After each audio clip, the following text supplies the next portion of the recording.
Hey guys, I'm Bob, and in this review, we're testing out the Chefman Indoor Electric Pizza Oven, otherwise known as Home Slice. This unit was sent to me for testing, but that will in no way affect my review.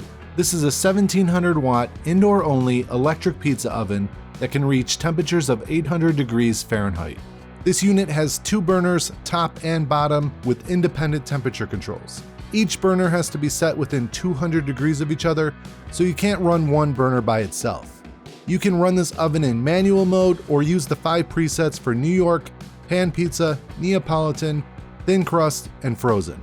In my test, I'll be focusing on New York and Neapolitan style. The Home Slice comes with everything you need and is pretty much ready to go right out of the box.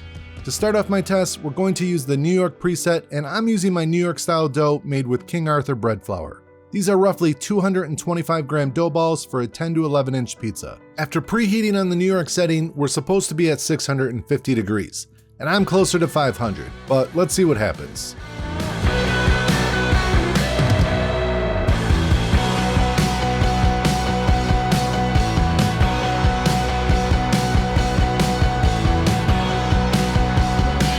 So this timer is just that, it's only a timer, it doesn't shut off, which is good because who makes just one pizza? So for the New York setting, I have zero complaints. This pizza looks great. I made a bunch of these and all the pizzas have good undercarriages and just the right amount of browning on top. And if this isn't how you like it, I feel like the top and bottom cooked evenly, so you can make minor tweaks with the length of the bake.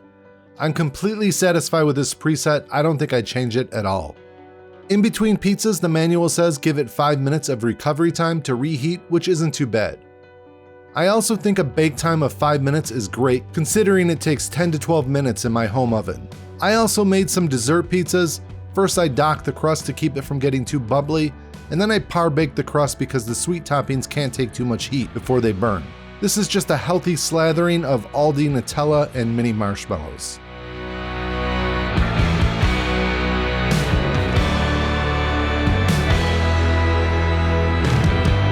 I just keep an eye on this for doneness, and this double pane window with the light makes it super easy to see what's happening in there.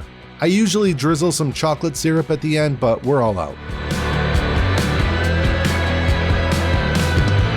Alright, time for the Neapolitan setting. This setting sets the top and bottom temps to 750 degrees and the default timer to 2 minutes. I'm using my Neapolitan style dough, which has no sugar in it. So on this one, I didn't get as good a results as the New York setting. The bottom was done, but the top not so much. I went back in and domed it for a bit, but I don't think the top burner was hot enough to get it browned up. The bottom had the nice leopard spotting that I was looking for, but you should see that on the top as well.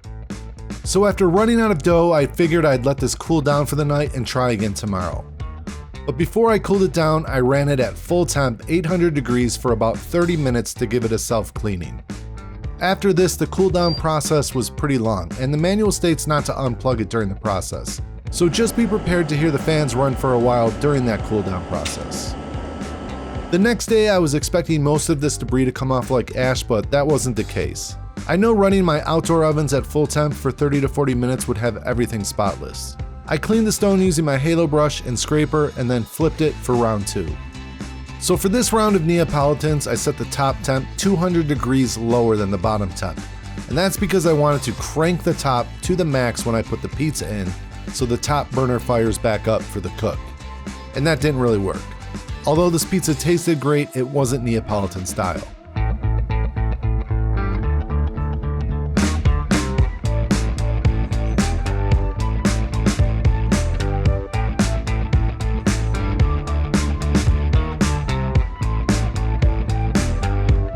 So even though I wasn't able to get a perfect Neapolitan style pizza in this review, I'm not mad at all because our preferred pizza in this house is New York style. And this oven handled that perfectly. So far, I really like this oven. I think it's a great compact size for the countertop. I personally can't keep it on the countertop because our kitchen is small, but it's lightweight and easy enough to store.